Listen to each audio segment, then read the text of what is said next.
عنوان: اندھیری رات، جلتا جنگل اور ایک معصوم جان۔ ایک ہرنی کی بقا کی حقیقی داستان جو توکل اور صبر کا سبق دیتی ہے۔ باب اول: جنگل کا سکون اور ماں بننے کی گھڑی۔ کہیں دور پہاڑوں کے درمیان ایک گھنا پرسکون جنگل تھا جہاں پرندوں کی چہچہاہٹ، ندی کی روانی اور ہوا کی سرسراہٹ ایک ایسا ماحول پیدا کرتے تھے جو کسی جنت کی یاد دلاتا تھا۔ اسی جنگل کے ایک کنارے پر ایک ہرنی رہا کرتی تھی، نرم و نازک، معصوم اور ماں بننے کے قریب۔ وہ ہرنی کئی دنوں سے بے چین تھی۔ اس کے پیٹ میں پلنے والا بچہ جیسے دنیا میں آنے کو بےتاب تھا۔ ہرنی نے کئی جگہوں کا جائزہ لیا، مگر اسے کوئی محفوظ جگہ نہ ملی جہاں وہ سکون سے بچے کو جنم دے سکے۔ بالآخر وہ ایک دن جنگل کے اس حصے کی طرف چلی گئی جو دریا کے کنارے واقع تھا۔ وہاں نرم زمین تھی، درختوں کی گھنی چھاؤں تھی، اور پانی قریب ہونے سے آسائش کا گمان ہوتا تھا۔ باب دوم: طوفان کا آغاز۔ مگر قدرت کو کچھ اور ہی منظور تھا۔ جوں ہی ہرنی نے اس گوش امن میں سکون کی سانس لی، آسمان پر کالے بادل چھا گئے۔ بجلی چمکنے لگی اور بادلوں کی گرج نے پورے جنگل کو ہلا کر رکھ دیا۔ انا فانا بجلی گری اور ایک درخت کو آگ لگ گئی۔ تیز ہواؤں کے سبب وہ آگ تیزی سے پھیلنے لگی۔ ہرنی گھبرا گئی۔ نہ وہ بھاگ سکتی تھی، نہ کچھ کر سکتی تھی۔ پیٹ کا بوجھ اور جنم دینے کا کرب اسے زمین سے باندھے ہوئے تھا۔ جب اس نے آگ سے بچنے کی راہ دیکھی تو ایک طرف ایک شیر دھات لگائے بیٹھا تھا جو آگ سے فرار ہونے والے جانوروں کی طاق میں تھا۔ دوسری طرف ایاڑیوں کے پیچھے ایک شکاری نے کمان کس رکھی تھی اور آنکھ نشانے پر تھی، یعنی وہ ہر طرف سے موت میں گھری ہوئی تھی۔ باب سوم: رب کا نظام۔ ایسے میں ہرنی نے خود سے کہا، اگر میں دریا میں کودوں تو ڈوب جاؤ گی، آگ کی طرف جاؤ تو جل جاؤ گی۔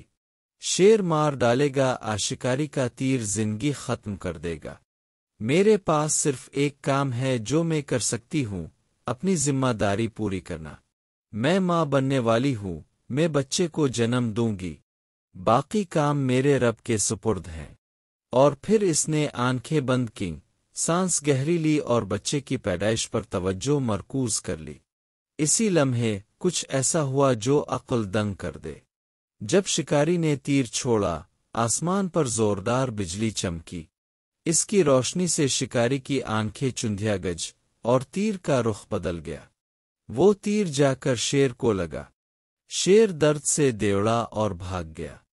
اسی وقت بادل زور سے برسے، موسلا دھار بارش ہوئی اور جنگل میں پھیلتی ہوئی آگ تھم گئی۔ درختوں پر برسنے والے پانی نے سب کچھ ٹھنڈا کر دیا۔ کچھ ہی دیر میں فضا پھر سے پرسکون ہو گئی۔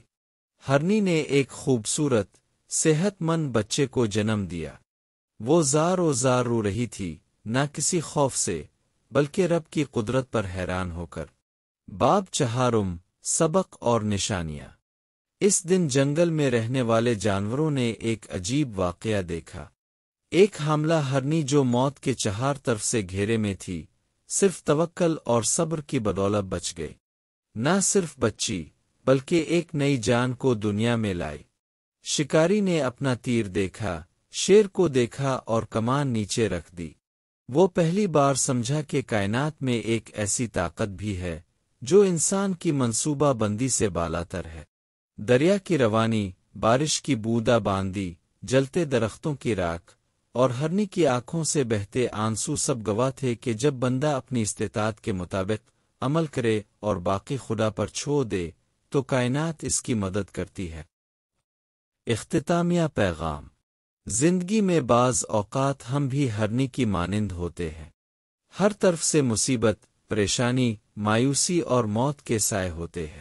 ہم سمجھتے ہیں کہ کوئی راہ نہیں، کوئی بچاؤ نہیں، مگر یاد رکھو، تمہیں صرف وہ کرنا ہے جو تمہارے اختیار میں ہے۔